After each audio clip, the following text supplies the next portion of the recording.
everybody. Today's video is going to be about Samsung's trade-in program and how to go about it. For this video, I'm using the S8 Plus and the Galaxy Note 9. And as soon as that phone came out with the stylus and the S Pen, whatever you want to call it, I knew that I was going to get that. I had the Note 4 and I absolutely loved that phone. And long story short, that was the last one that I owned with a S Pen. And I jumped over to the S8 Plus, which is an amazing phone. So if anyone out there is trying to get a decently priced Samsung phone, the S8 Plus was amazing. The only drawback was it didn't have the S Pen. And I absolutely love that feature. But when the Note 9 was released, it was going to sell for $1,000. And I'm not about that life, so the only option that I had was to trade in the S8 Plus and get a $400 discount from the Note 9, which would bring out the total to $600, $650 with tax. And this is my first time doing this process, so I looked all over YouTube and I couldn't find any real detailed videos on how to go about trading the phone in. And so if you are brought to YouTube in search of finding a video that you could relate to a little bit more, I did find a couple of videos, but they were all in different languages and it didn't help at all. So hopefully this could help somebody out. And so yeah, let's begin. We're going to be looking at 5 important things when trading in your phone. If these items aren't met to Samsung's standard, then there's a good chance that instead of the 400, they might give you 300 or 200 or 100. And there's this crazy notion in which if they decide that they don't want to give you anything due to the condition of your phone, if they could pretty much keep your phone and then still charge you the additional 400 that they originally knocked off from the Note. How they're able to do that, why they're able to do that, I'm not sure. So this is my first attempt at trading in a phone. So on top of making a video to help anybody else that was in my situation, because it's kind of a scary thing to just send in a phone that you already paid for, $700, whatever, to a major company and expect them to, you know, see your phone and value it at $400 and, you know, everything works out. You know, I've heard the horror stories in which people, you know, send in their phone hoping to get $400, $300, or whatever the amount is, and Samsung pretty much just saying, oh, sorry, it doesn't meet the criteria and you just lost your phone. And on top of that, we're going to charge you the $400 that we originally knocked off from your new device. So yeah, let's go over the 5 things. And I do believe my phone meets all of these 5 things. And if your phone does that, then there should be no reason why you shouldn't get that $400 discount. So the first one is normal wear and tear. I'm gonna cover a couple of these in one shot. Normal wear and tear, functioning display, and no cracks. So let's go over those first. And so again, this is the back right here. There is no cracks, nothing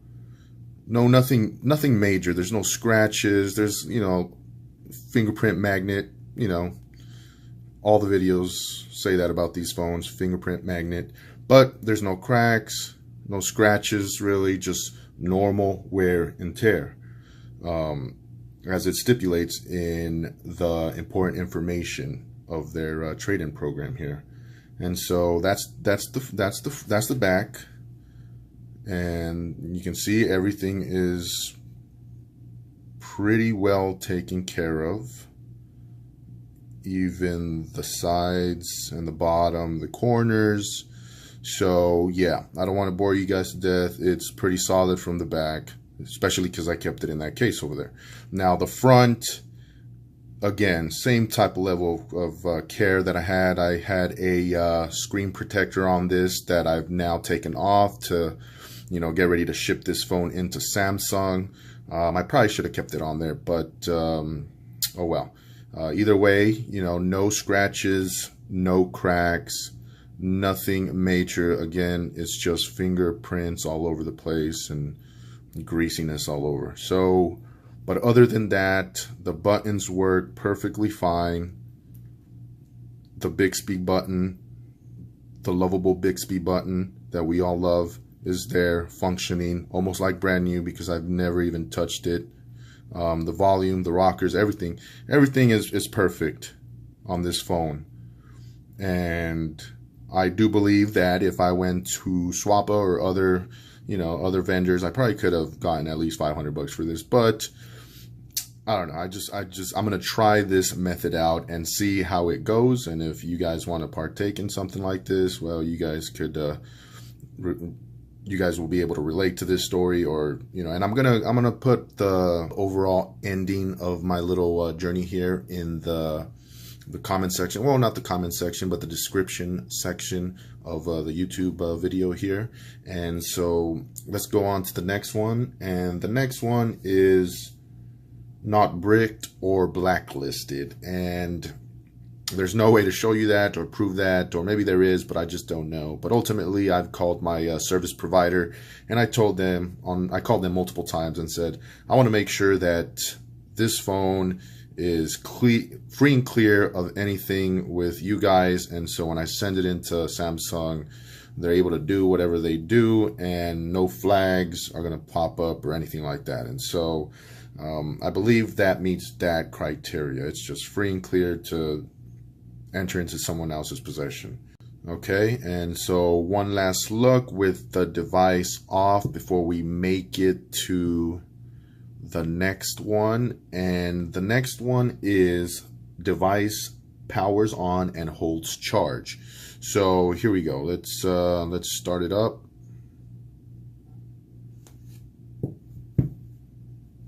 And there you go.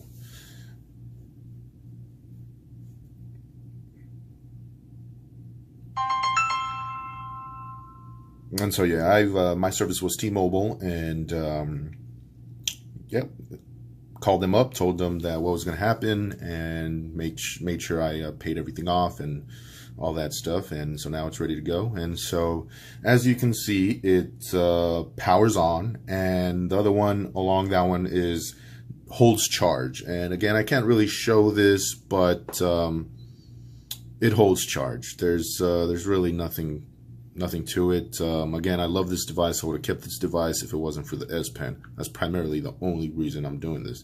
And so let me open this up. And so everything works. All the apps, all the home screens and whatnot. And everything is going crazy right now as I turned on the phone, because I do have it on Wi-Fi and the sound on. And so there you go. Hopefully that helps a little bit. And so yeah, everything is good. Everything works. It does hold charge. It's a beautiful phone, beautiful screen, well-kept device. And so the last one, in which I haven't got to yet, I just wanted to cover this real quick, was factory reset and no software locks. There's no software locks on it, and I'm about to factory reset the whole thing. And so I'm probably going to just jump cut to that. But anyways, here we go. And so there you go. As you can see, factory data reset is in progress. Everything's shutting down. One quick thing, if you're going to do this, make sure that you've transferred all the important information onto your new device or hard drive or computer, whatever you want to do. Additionally, a very important thing to note is that once you get your new device, you have 15 days to do all of this and mail it back, and Samsung must get it within that time frame. So as soon as you get your new device, it's go time. I don't want to give them any reason for them to not accept it, and especially if it's because of, you know, transit delays and whatnot. So I'm getting it up and done. I got my new phone about 2 days ago, so I wanted to do it on the day of, but here we are. I still have plenty of time, and by tomorrow it should be on its way to Samsung's headquarters or wherever it goes. So yeah. Here's a little good thing to know, a little tip. I reached out to Samsung and I told them, do I have to unlock my phone from the carrier, which is T-Mobile? And they emailed me back saying that no, as long as everything's factory reset, everything's erased, it doesn't have to be unlocked from the T-Mobile provider. So yeah, just a little FYI for anyone wondering, which is something that I was wondering, and reaching out with Samsung, they were able to provide me with the answer. So saving you guys the hassle of having to email back and forth with these guys. So yeah, apparently you don't have to unlock it from the carrier. So yeah, there you go, starting. And we keep on keeping on. As you see, the lighting has changed a bit. It's quite the process. And there we are, brand new factory reset system there. And yeah, officially factory reset. All the information has been erased, and there it is. And as you can see, it's at 92%, so it does hold battery. It's been going through quite the cycle of erasing everything, so some battery would have drained by then. I had the screen on for a lot of the time as well, so but overall healthy battery life still in this phone. And that completes the 5 steps, or the 5 important criteria that you must meet. In the email that Samsung will send you, they'll send you a shipping label, and then you take that overall wrapped up box, slap the shipment label on it, and take it to a FedEx center. I still obviously haven't gone through that process, but from this point on, it's probably not that difficult. Just make sure that the phone is secure. I plan on putting the phone in this box, and then this box in a bigger box, and in that bigger box I'm gonna have a bunch of padding and styrofoam beads and whatnot, just to keep it safe, as safe as I possibly can. And so hopefully, more than likely, it's gonna get to its destination in one piece. I have all this footage in case they say that the way it arrived with a broken screen or something like that, that it's my fault. But yeah, I could be able to show them this video, the photos, along with my bank. I'm sure that they would get involved if they try to charge me for the $400 discount and whatnot, because they didn't accept a high quality phone that I'm going to be shipping them. So yep, I hope you guys enjoyed the video. Any questions or comments, go ahead and leave them down below. And again, I do plan on updating in the description box whether they gave me the $400, whether they gave me the $200, whether they try to be super shady and keep the whole device and charge me for the additional $400 on the Galaxy Note. So stay tuned. And yep, I'm going to be coming out with future videos, more travel related. Fun fact, the Samsung Galaxy Note will be coming with me to Europe and along my travels. And so yeah, stay tuned, subscribe, hit the little bell button to be notified, and yeah, talk to you guys in the next one. Thanks. And one final little note, this whole video was recorded on the Note 9 at 1080. It does go up to 4K, but I didn't want to stretch it out to that extent. And I will be editing this video together so I could flow a little bit smoother using the S Pen and whatever video editing the Note or Samsung offers with their camera system here. So yeah, let me know what you think of the overall edit and the quality of the video. So yeah, if you're contemplating buying a Note 9, then this is just check out the video quality. So yeah, again, talk to you later.